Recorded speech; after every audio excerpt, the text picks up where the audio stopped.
Good afternoon, everyone. Welcome to another episode of Dietitian Life, where we tell you about our massive weeks. Hey, Tyson. Massive couple of days. Massive couple of days. And more to come. More to come, yes. Yes. So how's your day been today? Oh, my day. Well, let me tell you about my day. So here are my amazing to-do lists that I had to do another one because it was getting too dense and then just made it more dense. Basically, we've just been smashing interviews, so many bloody interviews. Crazy amounts, to be honest. Met some really good people, met some people we think we can help regardless of if they get a position. If they do, sweet. If they don't, trying to figure out how we can help them as well. Like seriously, how many opportunities do you get as a dietitian or as anyone really where the interviewer feels obliged to help you irrespective of whether you get the job or not? Yeah, I know, right? Like, come on. I don't know if it happens often, but it happens with us. Yeah. We think of it a lot. So, yeah, we're just talking about how we can figure that out and make it worthwhile and without kind of risking anything for the company. So, see how we go, but hopefully we can help more people. My week, so let me just go through it. Pretty much, I've had a bunch of phone calls and following up contracts most of the week. I sent an update email to all the staff, kind of communicating across all the businesses that we run, what's happening, staff changes, location changes, opportunities for growth, new opportunities in the new year, big things in the new year, including a trip to America, which we'll talk about in the future. Not yet. So Peter doesn't give away the secret. How cold it's going to be. Yeah, it's going to be freezing over in New York. But yeah, also organising contracts around getting a new room, so we've got new space. So that's the lease is signed. I've got a justice of peace to sign off today, so in between interviews. So I'll race there after we do this video and get that done. And yeah, I did organisational charts, so we've changed a lot in the last 6 months and I haven't had an opportunity to do organisational charts, so I've stayed up to ridiculous hours to try and get them done. It's a bit of a drain, to be honest. I like it to a point, but it's got so big that it's really hard and you've got to constantly change the PowerPoint slide size, and it's so annoying because then all the arrows move and then like the boxes are different. It's just, Peter doesn't even know what I'm talking about, and maybe you don't either, but god damn, it was annoying. I'm not seeing any clients, so I can't give you client stuff. Saw a client last week, I don't know if I talked about it, just one of my mainstays, counselling and that. I don't know, I'm a bit listless at the moment. Yeah, poor Tyson's had plenty of interviews today, so he's been chatting all day. Yeah, and I've had a couple of meetings, phone meetings. I've talked to staff about their progression in the company. Talk to me. Talked to you. I had a rant yesterday on Snapchat. Yeah, just about the whole company and me waking up late and all the shit I had to do and fit in a day. I talked late last night, and Instagram did some polls. Surprising on those polls, actually. Have you seen them? Yeah. I was just like, what? Is this how you know what it takes or whatever I said? And then people were like, yeah, I did know what it takes. Waking up and staying awake till 2 a.m. and doing work. And then I said the next question, would you be willing to do it? And 64% last time I checked said, yeah, I would. So why don't you agree? I'm just like, fucking show me. Like bullshit. Yeah, I'm not prepared to Tell me, stay up to 1:30 like in you, the like morning yeah, every day. you're a boss and you're not doing it. Nah. So I'm just like, well, I can do it to a point, yeah, but it like fucking drains you. I'm like, shit. Yeah. Particularly if you've got a toddler Where is like it? in your Yeah, afternoon or night. 64% of people said, do you think you could? I said, do you So think? how many? Oh, hold on. So do you know? Sorry, I turned around. Do you know this is what it takes? It's up there, whatever. And then go back. So 74% said yes. So I was at 143 when I did that. So how many? How do you do that? Yeah, that's right. Oh, it's only 18 people Yeah, so said not yes. a lot of people Not a lot of voting. people voted, and then 10 people said no. So yeah, not the biggest proportion. But then No, that was for the next one, for the 64%. Far out. Stupid Instagram, just let me look at my polls. Let me look at the poll. Yeah. Oh, yeah, so not many people voted. So 14 people said yes and 5 no, but still, that's a big proportion. I get more people answering my questions, just putting it out there, Tyson. Yeah, of course you do, because you don't post them at 1:43 and the voting runs out. Yeah, but it's been open all day. Yeah, but it doesn't stay open. All day, it doesn't until the next 24 hours. No, it's not open now. And it happened at 1:43. What time is it now? 3:43? Hasn't been open since I looked at it like this morning. I don't know how. Question: how long do Instagram polls last for? 24 hours. Well, supposedly, but it doesn't seem to change. That's because nobody's voting for Oh, it. no one cares. No one cares about my questions, of course. I've seen one dietitian's name that I know in here. Compete Nutrition, shout out. Yeah. I had feedback. Hannah saw it, didn't comment. Kath, Bon, Wexy, all these people. Liam, see your name. Where's your vote? Oh, Eleni. Dietologist is looking at it. Where your votes? You got to vote. Got to be in it to win it. Speaking in it to win it, we're going to release. I don't know if we've already done it yet because this will be released tomorrow, but we'll mention the person who wins the Dietitian Life shirt. Next week, I am actually going to do another competition. Got an idea, wrote it in last night.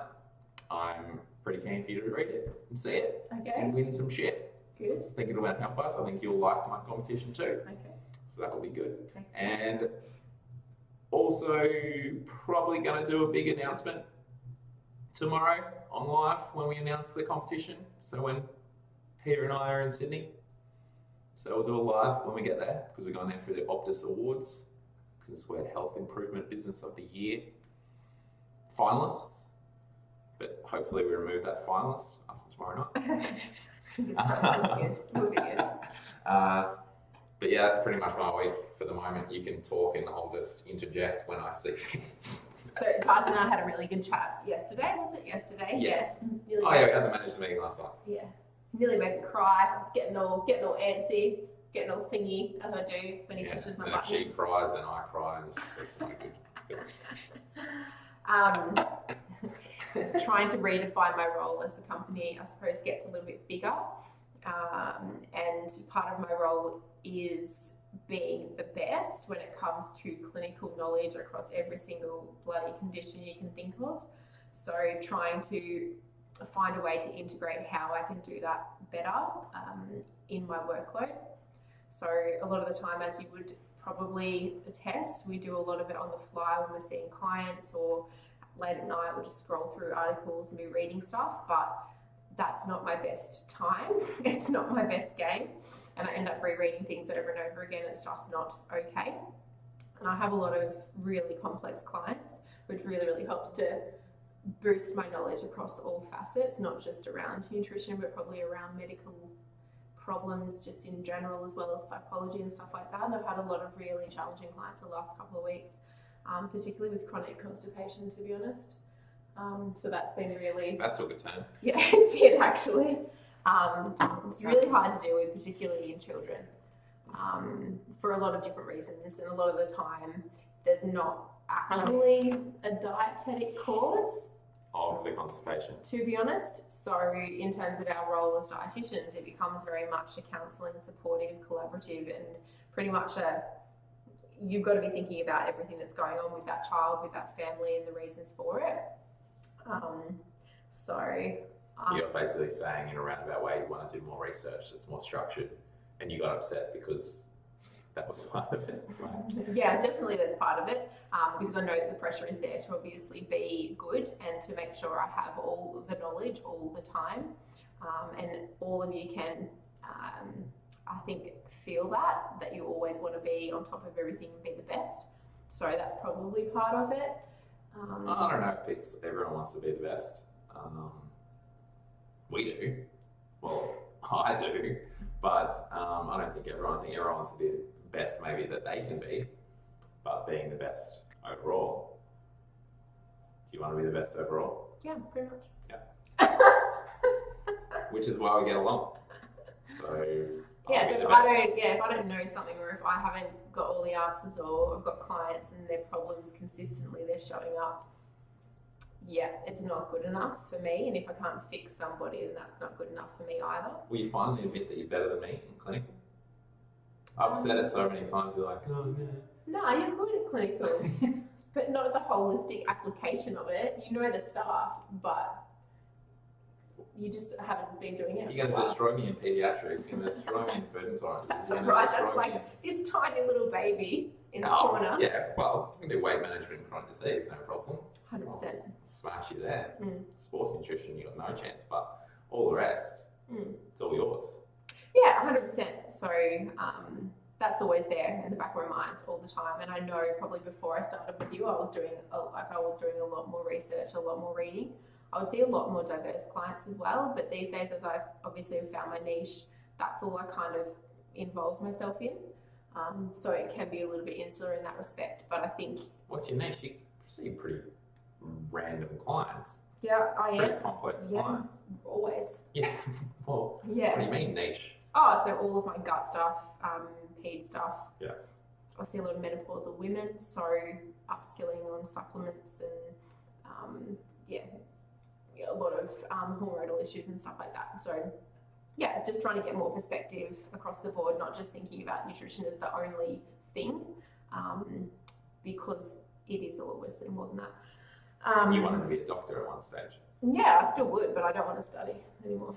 I just want an honorary medical doctor. Yes, I'm not sure if they give it out.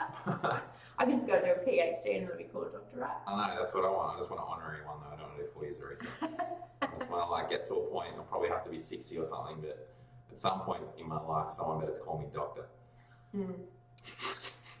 No, that's Dr. Tyson. We will get there eventually. Get someone to write your thesis for you. I've struggled with my own things that are holding me back from progressing further. So we spoke a lot about that. I hate organisation, I hate lists, and I also hate forgetting things. And I know obviously it doesn't make a lot of sense for you as to the reason why I wouldn't then just create a list, but for me it causes a lot of apprehension, and Tyson will call a bit of PTSD around list making. And so why do you have PTSD around because list making? Because I stressed myself to no end when I was at uni, and I was extremely unhappy and overworked and didn't really do anything aside from that, and I don't want to go back there because I found a really good balance, and I can comfortably say that 10 years down the track that it actually can get better. So I really don't want to go creating lists and then causing that. Because generally what happens with me, I create a list and I look at it and I realise there's a lot of stuff on there that I need to do. Whereas if the list is in my brain, I know it's there, but I can just shut it down. And so for someone like Tyson, he'd be like, oh, that's a stupid idea, that's bullshit. And I was like, well, that works for me. Does it? And most of the time it does. Most of the time it does. I have things and ways in which I keep on top of the things in my head.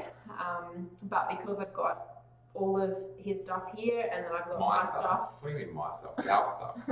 I've got this stuff here, and then my stuff down in Wagga. I've constantly got that multiple that I am jumping between.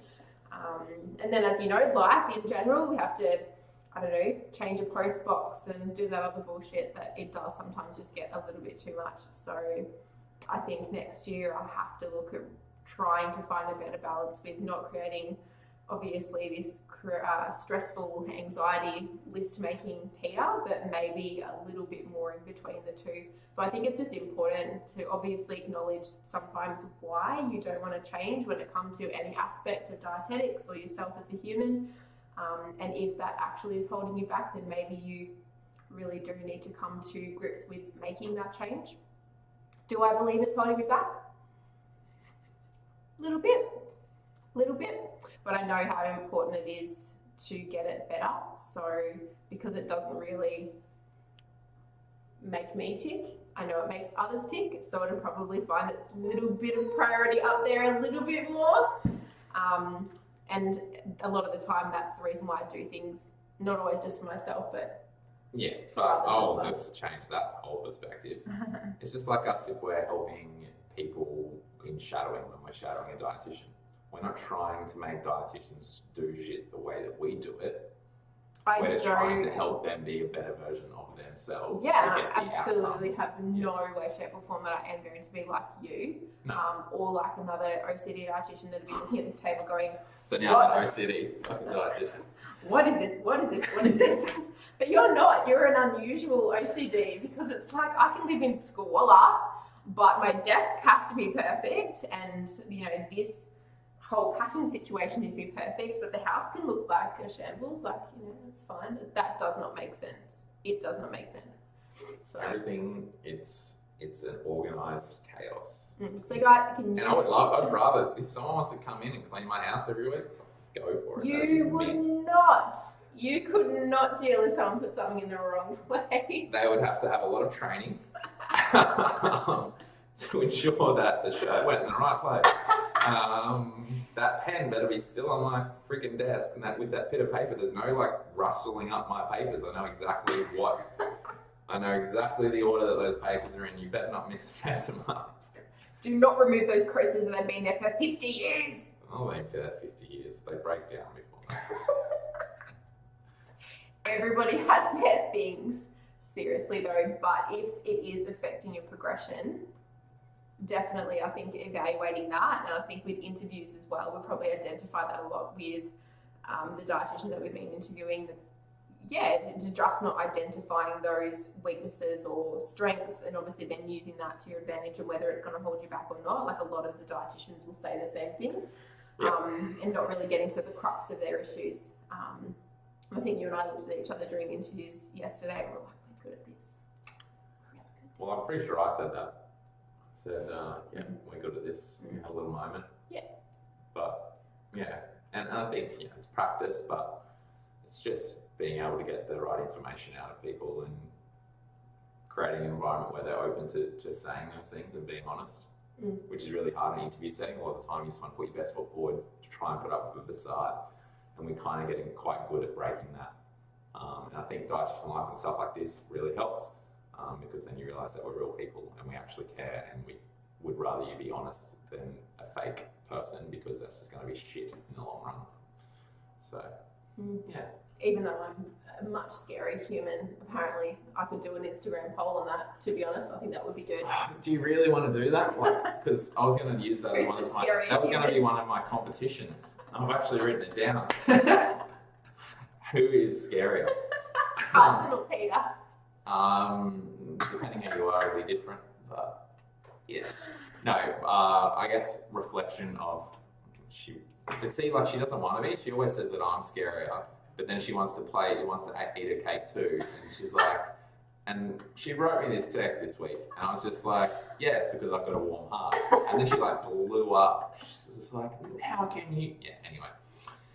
I guess reflection on my week and all the shit that we've done, a lot of it is around communication and managers and trying to improve everything that we do. Updates and updating to your staff is really important, as well as you being a staff member to that organisation and replying back and giving some insight around what you felt about different things. We got some really good feedback from people this week based on not only my update, but then we had a reflection of one of the staff members that I shared with Peter last night, talking about some of the Snapchat stuff that we do, and some of these things where people miss people in our company. So trying to identify how we can better collate the right information to reach our staff, because our staff really aren't a lot of the people that watch this because they knew us prior to us doing this, whereas ones that come on obviously do a lot more. But just trying to find a way to better help them and support them, and because a lot of this comes from our experience with our staff or with our lives and stuff that we see in interviews and interaction with different people, and it's pretty much our day-to-day. So I think our staff would probably get more out of this than anyone else if they've watched it. But bit of a plug there. No, but it's not really. But at the same time, like every single other person who's ever interested in working with us or working for anyone else, like I think this is how it kind of should be done. Yeah. To a point. Yeah, no, 100%. I agree. Otherwise, you do become just still scary humans. I think we'll continue to be that way, irrespective. Yeah, probably get scarier and scarier. But who knows? Dietitian life. Dietitian life, hashtag. So yeah, let us know in the comments maybe who do you think's scariest? And now it's me. I thought you wanted to be scariest. But yeah, It's tag your always friends. presence. See if we can get a bit of voting up.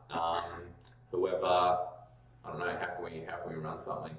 But let's just see. It'll just be good for. I know you like whoever wins. They just want them to win. I want like a devil and a pitchfork. You want a pitch? So okay. So what the loser has to? What? Okay, we're not doing a competition. Get to have 5 minutes in the room with me and smash them down. Just tag us. Tag something in the comments. Tell us what you think about anything in this thing and what you want to hear more about. And subscribe to our YouTube. You're not doing it. You should do it. Peace.